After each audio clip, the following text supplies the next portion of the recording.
Forspoken has had a pretty rough reception. People have been making fun of this game's marketing, its playable demo, and most recently, its cringy dialogue. What now? Well, for starters, I think we should run.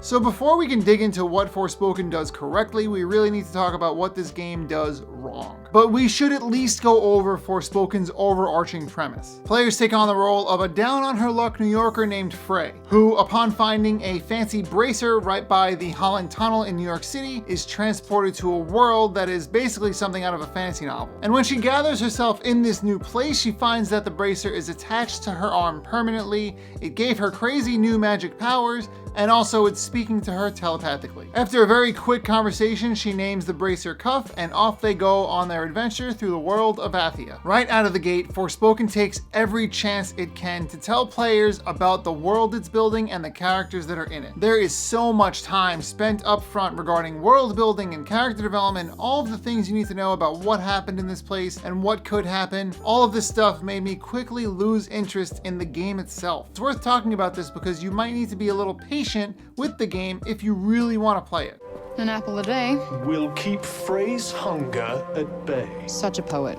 Thankfully, there are a lot of good gameplay experiences waiting for those who do stick it out, but we're not quite there yet. Similar to how Forspoken takes a lot of chances to tell us things about the world, it also takes a lot of chances to physically stop us from moving forward. In my experience, the most offensive example of this was when Forspoken showed me this brand new area for me to explore, and then immediately stopped me, froze Frey in her tracks, and had me speaking to Cuff, having a conversation about how it wound up in New York. And I do care about these things, but I care a lot more about the really big mountain that I want to climb that you just showed me. I skipped that conversation and went right to exploring and fighting enemies, but honestly, I don't understand why they would do that, why they would show you something amazing and awesome and say, wait a minute, let's talk to your bracelet. With that stuff out of the way, let's talk about some of the things that Forspoken does right. These are the things that I think can make the game worth playing, or at least considering. Forspoken's entire draw, its whole thing is using cool magic spells against crazy looking monsters. Sure, it's not perfect, but this game's combat is really fun. There's a fair amount of variety in the enemies that Frey can sling her crazy magic spells at, and each of these enemies require different strategies to take down, which keeps things interesting for a longer amount of time. Once I finally made my way to the open world section of the game, which to me is when the game really begins,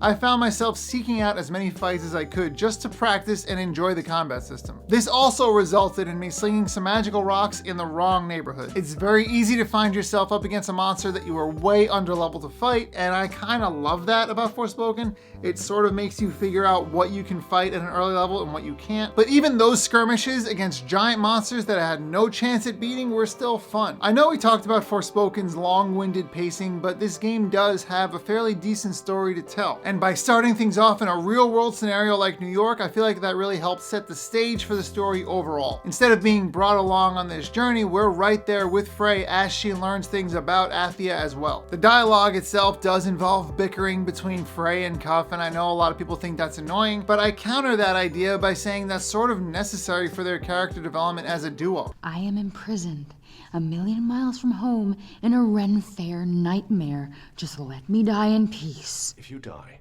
I'm just a meaningless bauble that they bury you with. They start off not really wanting to be paired up, but they're permanently bound to one another, so they have to learn how to deal with each other. So you've got Frey on one hand, who's a 20-year-old from New York who just got thrown into Lord of the Rings, and then this Cuff who's dealing with this annoying young person who just doesn't want to be there, and they both don't want to be there, but they have to. So you've got two characters that could not be any more different, and of course they're gonna fight and be annoying. The combat is, in my opinion, the main event for Forspoken, but there's also the traversal, which is a big part of the game's branding and a really big part of the game itself. Traveling around using magical parkour is objectively a good time. It's very fun to traverse a world like this. It's one of the more unique traversals I've seen in an open world game. And you're not just blindly running towards obstacles, you do have to know what moves to use as you head up a mountain. There's a special move to jump higher, and you also get other abilities as you move through the game as well. Much like other games, you'll unlock abilities that let you get to other parts of the map. Maybe there's an area you can't get to now, but later in the game you're gonna unlock something that lets you get there later. That's always a cool time because then you have a reason to revisit areas you've finished with. Forspoken's got some great bones. The game's got fun action gameplay, it's got fun action traversal, Universal. It looks really good. I think the world's very interesting. I think the pacing is probably this game's biggest holdup. There's no excuse for stopping gameplay, especially in an open world setting. I think you need to move the character forward, move the player through the world as fast as you can so that they explore and look around and mess with all the systems. I think that's where this game kind of shines, but it stops you dead in your tracks to talk to your cuff, and I think that's a problem. People who enjoy world building, like really intense, dense world building, might love Forspoken for just that reason, because it spares no expense in teaching you everything you have to know about Athia, about Frey, and we're going to learn more about Cuff as the story continues, and all of these things are being thrown at us, but that could be a feast for somebody who enjoys that kind of thing. I don't mind that kind of world building. I kind of like it because it makes the world more dense, it feels more flushed out, and now I sort of know the weight of everything, but